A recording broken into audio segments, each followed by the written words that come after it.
Debat keempat antar cawapres berlangsung sengit, saling sindir pun panas terjadi antara Muhaimin Iskandar, Gibran Rakabuming Raka, dan Mahfud MD. Namun salah satu panelis mengkritisi substansi debat tidak tergali, tertutupi gimmick cawapres. Lengkapnya dalam ulasan Istana bersama jurnalis Kompas TV, Friska Clarissa.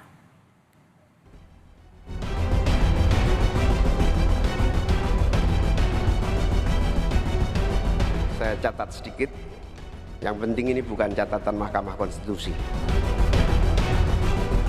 Saya lagi nyari jawabannya Prof. Mahfud. Saya nyari-nyari di mana ini jawabannya.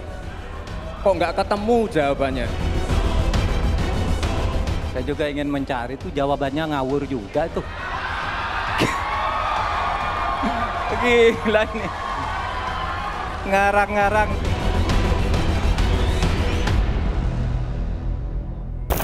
Debat keempat Pilpres yang diikuti para calon wakil presiden Muhaimin Iskandar, Gibran Rakabuming Raka, dan Mahfud MD berlangsung sengit. Saling sindir antar kandidat hingga tebar gimmick pun tak terhindarkan. Tapi apakah debat sudah kaya akan substansi? Kami kupas dalam ulasan Istana bersama saya Friska Clarissa. Debat keempat diwarnai saling serang Muhaimin Iskandar, Gibran Rakabuming Raka, dan Mahfud MD. Salah satunya saat Cawapres nomor urut 2 Gibran Rakabuming Raka dan Cawapres nomor urut 3 Mahfud MD bicara soal cara mengatasi inflasi hijau atau greenflation. Gibran melakukan gestur mencari-cari usai mendengar jawaban Mahfud. Mahfud balas menyebut pertanyaan Gibran bersifat recehan. Ini tadi tidak saya jelaskan karena kan beliau kan seorang profesor. Sesuai dengan Oke, greenflation adalah inflasi hijau. Kalau untuk mengatasi inflasi itu tentu yang paling gampang kan kebijakan-kebijakan. Diatur saja jatahnya. Di sini kan harus ada data. Kecenderungannya di sini begini, kebijakannya harus begini.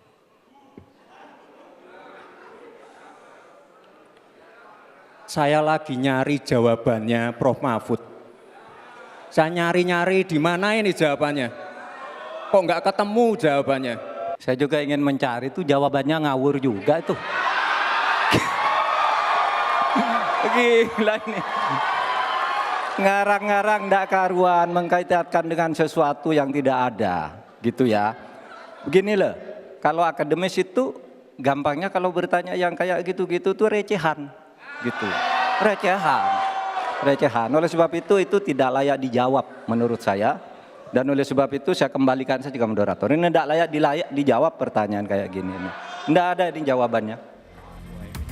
Saling sindir juga terjadi antara Cawapres nomor urut 1 Muhaimin Iskandar dengan Cawapres nomor urut 2 Gibran Rakabuming Raka. Sindiran itu berawal ketika Gibran menyinggung catatan yang dibaca Muhaimin. Muhaimin balas menyindir catatan Mahkamah Konstitusi. Saat menjawab pertanyaan Gibran soal lithium ferrofosfat atau LFP, Muhaimin menyinggung etika dan debat bukan ajang untuk tebak-tebakan singkatan.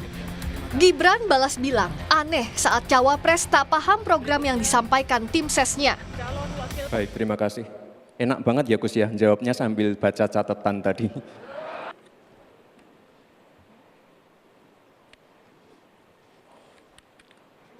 Terima kasih. Saya catat sedikit, yang penting ini bukan catatan Mahkamah Konstitusi. Mohon dijelaskan. LFP, lithium ferrofosfat, tadi sudah saya bilang kan, lithium ferrofosfat. Itu sering digaungkan Pak Tom Lembong itu. Lithium ferrofosfat. Terima kasih. Tenang Pak Gibran. Semua ada etikanya. Termasuk kita diskusi di sini bukan tebak-tebakan definisi, tebak-tebakan singkatan. Kita levelnya adalah policy dan kebijakan. Ini agak aneh ya, yang sering ngomongin LFP itu tim sesnya, tapi cawapresnya nggak paham LFP itu apa. Kan aneh. Sering bicara LFP, lithium ferrofosfat, Tesla nggak pakai nikel. Ini kan kebohongan publik, mohon maaf. Sudah di atas panggung. Namun, kritik pasca debat datang dari salah satu panelis debat keempat yang juga guru besar antropologi hukum Fakultas Hukum Universitas Indonesia, Profesor Sulistiowati Irianto. Menurut panelis, substansi dari gagasan cawapres yang seharusnya tersampaikan utuh ke publik terdistraksi gimik, perdebatan soal etika, dan perang tafsir. Tadi ada curhatan, ada kegelisahan, kekecewaan dari sisi panelis, ada substansi yang tidak tergali. Di bagian mana yang tidak tergalinya itu, Prof? Ya, semua substansi relatifly tidak tergali karena semua orang sibuk membicarakan soal-soal gimmick, soal-soal etika. Padahal substansi itu harusnya yang diberitahu kepada publik, masing-masing calon itu memiliki gagasan apa, pemikiran apa, dan akan menerjemahkannya ke dalam public policy yang seperti apa. Itu yang ditunggu-tunggu publik sebenarnya, karena banyak sekali masalah-masalah serius ya. Tapi akhirnya itu jadi hilang karena semua orang membicarakan hal-hal yang kurang substansi ya, soal-soal gimmick, soal-soal etika, kemudian saling perang tafsir begitu. Tersisa satu debat Capres 4 Februari mendatang yang jadi giliran para calon presiden untuk adu gagasan soal kesejahteraan sosial, kebudayaan, pendidikan, teknologi informasi, kesehatan, ketenagakerjaan, sumber daya manusia, dan inklusi. Tersisa satu debat, jadi kesempatan terakhir para kandidat adu argumentasi dan visi. Harus sungguh-sungguh karena debat tak sekadar ajang adu narasi, tapi forum untuk merebut simpati pemilih. Priska Clarissa, Wandi Jansen, Kompas TV, Jakarta.